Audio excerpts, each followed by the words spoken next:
돈을 갚아야 될 사람이 갑질하고 있는 거죠. 열받게 하지 마, 돈 안 갚을 테니까. 이런 거죠. 빌려준 사람 입장에서는 아주 존나 열받는 거죠. 너무 태도가 달라지니까.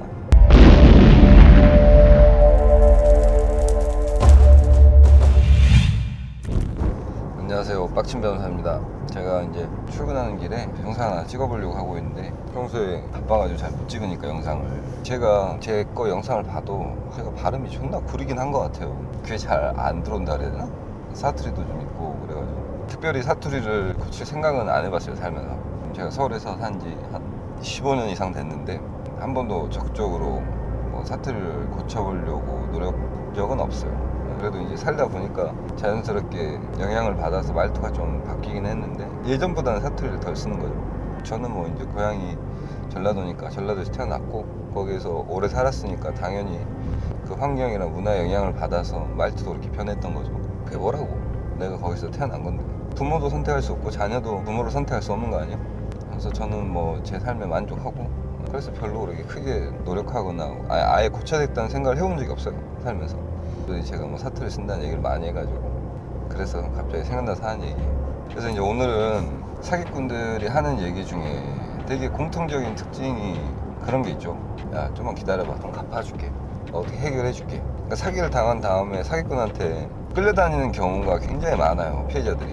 왜냐면 뭐 고소를 해도 얘가 뭐 배째라고 해버릴 것 같고, 사기꾼이 사기친 다음에 걸린 이후에도 좀만 기다려봐 이렇게 해서 어쩌저쩌 해가지고 해결해줄게, 이번 달에 줄게, 다음 달에 줄게, 내일 모레 줄게, 이것만 돈 들어오면 줄게, 계약건이 체결되면은 거기서 돈이 들어오니까 그걸로 줄게, 다 이런 식으로 계속해서 미루는 거거든요. 그 말에 낚여가지고 어쩔 수 없이 낚이는 거죠. 불안하고 이미 피해는 발생했고 당장에 어떻게 소송을 하거나 한다고 해서 곧바로 해결되는 일이 아니기 때문에 이 사기꾼을 잘 설득을 해가지고 어떻게든 좀이라도 피해를 회복하려고 하는 게 피해자들의 공통적인 심리고, 저라도 그럴 것 같아요. 이 돈과 관련돼서 기본적인 속성은 저는 그거라고 생각해요. 그러니까 돈이 주머니에 나가는 순간 다시 돌아오기가 어렵잖아요. 내 주머니에 들어온 순간 나가는 건 굉장히 아깝고, 대부분 사람들이 그런데, 돈을 빌리든 뭘 하든가 채권자랑 채무자의 관계를 놓고 보면은 현실적으로 돈이 가기 전에는 채권자가 갑이죠. 빌린 사람 입장에서는 빌려줄 놈의 신비를 건드리면 안 되기 때문에 돈 빌리기 전까지는 잘하죠. 근데 이제 딱 돈이 넘어가는 순간 갑과 을이 역전되는 현상이 생기죠. 공통적으로 이 영상 보시는 분들 중에 제 말에 공감하시는 분이 엄청나게 많을 거예요. 돈을 갚아야 될 사람이 갑질하고 있는 거죠. 열받게 하지 마, 돈 안 갚을 테니까. 이런 거죠. 빌려준 사람 입장에서는 아주 존나 열받는 거죠. 너무 태도가 달라지니까. 대부분 그러고, 좀 양심적이고 정상적인 사람들 같은 경우에는 자기가 뭐 돈을 빌렸으면 당연히 감사하게 생각하고 성실하게 갚을 텐데, 그러지 않은 개새끼들이 존나게 많다는 거예요. 사기는 기본적으로 돈 문제이기 때문에. 사기꾼과의 관계에서도 마찬가지죠. 사기꾼한테 돈을 받아내야 되는 이 피해자 입장에서는 채권자의 지위에서 을이 될 수밖에 없는 거예요. 쉽게 돈을 안 갚으면 받을 방법이 없으니까. 그런 이유 때문에 엄청나게 끌려다닌단 말이에요, 사기 피해자들이. 피해를 인지를 하고 법적인 조치를 취하는 게 결과적으로 봤을 때는 기다리는 것보단 나은 경우가 많다고 보는데, 고소를 하거나 소송을 걸거나 이러면은 돈을 못 받을까봐, 사기꾼이 배째라는 식으로 나올까봐 무서워가지고 어쩔 수 없이 막 끌려다니는 경우가 많죠. 몇 년씩 끌려다니고 그러다가 포기해버리고, 정신적으로 지치니까. 그런 경우가 많은데, 생각을 해보면은 사기꾼들의 심리는 찢어진 입이라고 그냥 되는 대로 내뱉고 보는 거예요. 그냥 아무런 계획도 없이. 이 새끼한테 입만 벌리면 거짓말이 자동으로 나와. 내가 돈을 어떻게 마련해가지고 어떻게 변제를 하고, 그에 대한 아무런 계획도 없고 가능성도 없으면서 그냥 그 순간을 모면하기 위해서 그냥 뚫린 입이라고 그냥 땡이만 털어대는 거예요. 그냥 대부분 그렇죠, 대부분. 그러니까 남의 돈을 되게 쉽게 생각하는 거예요. 그런 새끼들의 공통점은 남한테 빌렸든 훔쳤든 어쨌든지 간에 지 주머니에 들어오면 지 돈이라 이거죠. 그렇게 생각하는 놈들이 널리고 널려있죠. 아주. 지금도 이 영상 보시는 분들 중에서 남한테 돈이 울려가지고 이래저래 끌려다니는 분들이 많을 텐데, 정신적으로 스트레스 받아가면서 기다려가지고 돌려받으면 다행이지만 돌려받지 못하는 경우도 많고, 몇 년씩 기다리다가 지칠 대로 지쳐가지고 마지막에 이제 뭐 변호사 찾아가지고 소송하고 그런 경우들이 굉장히 많은데, 그렇게 끌려다니지 마시고 사기라는 생각이 들면은 민사소송을 먼저 하세요. 저는 그게 옳다고 봐요.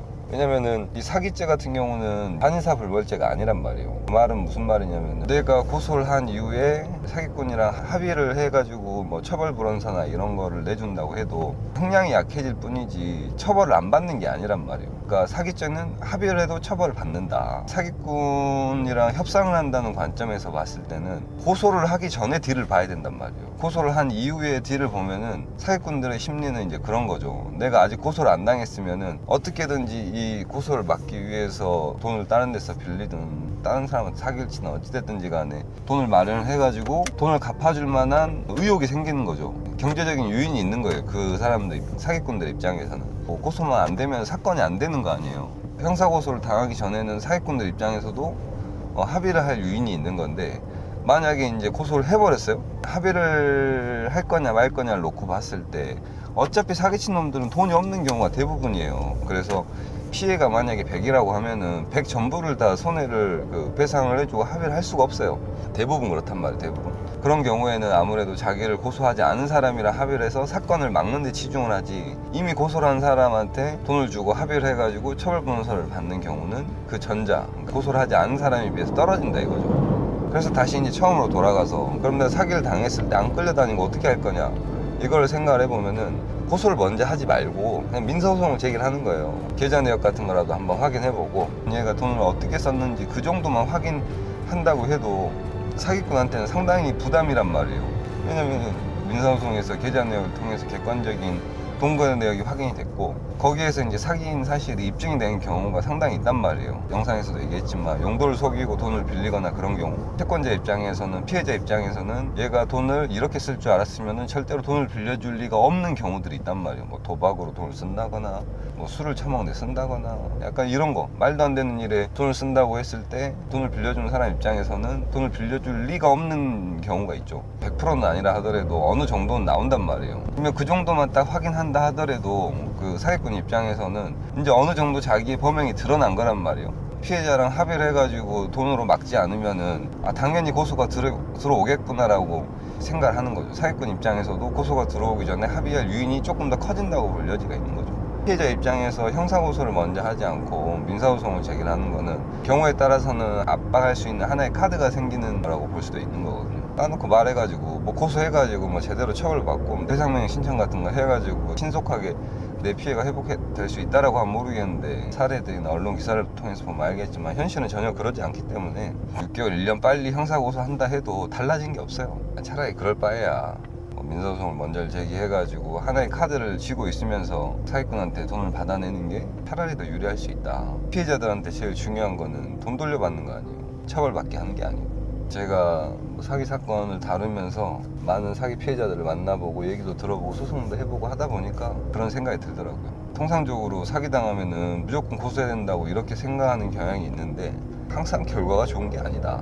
오히려 차라리 시간이 좀 걸리더라도 민사소송을 먼저 하거나 최소한 같이 하는 게 더 나을 가능성이 저는 있다고 봐요. 돈을 돌려받는다는 관점에서 봤을 때 그런 점에 유의해가지고 끌려다니지 마세요. 어차피 줄 새끼는 진작 줬단 말이에요. 돈을 지금까지 안 주고 있는 거는 씨발 줄 생각이 없는 거예요. 그거는 왜 간단한 거를 그렇게 혹시나 약간 로또 기대하는 그런 마음인가? 어떤 마음인지 저도 정확히는 모르겠지만 저 같으면은 저 씨발 새끼 저거 어차피 돈을 안 갚을 거니까 한번 해보자, 약간 이런 식으로 세게 나갈 것 같은데, 의외로 굉장히 많은 피해자들이 사기꾼들한테 끌려다니는 경우가 굉장히 많습니다. 또 사기꾼 이 새끼들의 특징이 이게 이 주댕이 입을 잘 털잖아요. 이거를 숨만 쉬면 이 치는 이 구라를 피해자들이 그걸 다 필터링하고 검증하고 확인하기가 어렵단 말이에요. 기본적으로 말빨이 딸려, 피해자들이.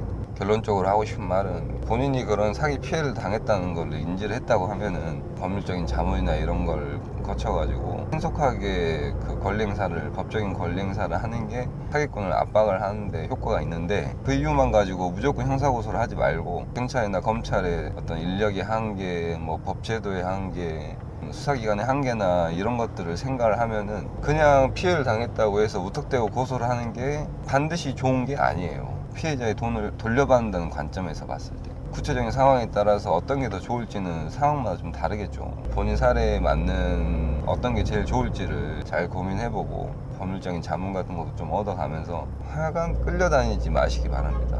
간단하면서도 꼭 기억해야 될 말이, 내일 준다 이런 새끼들 보면은 줄 놈은 진작 줘요. 야, 오늘까지 안 주고 있는 놈은 내일도 안 준단 말이에요. 대부분 그래요, 대부분.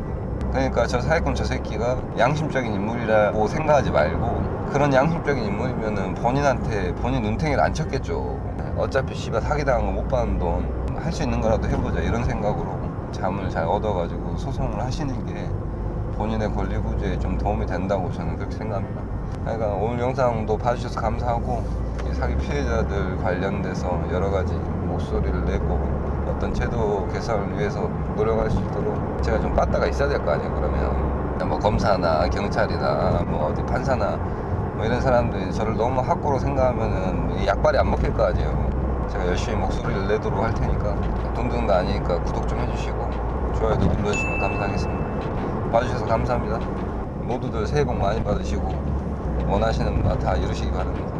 고맙습니다.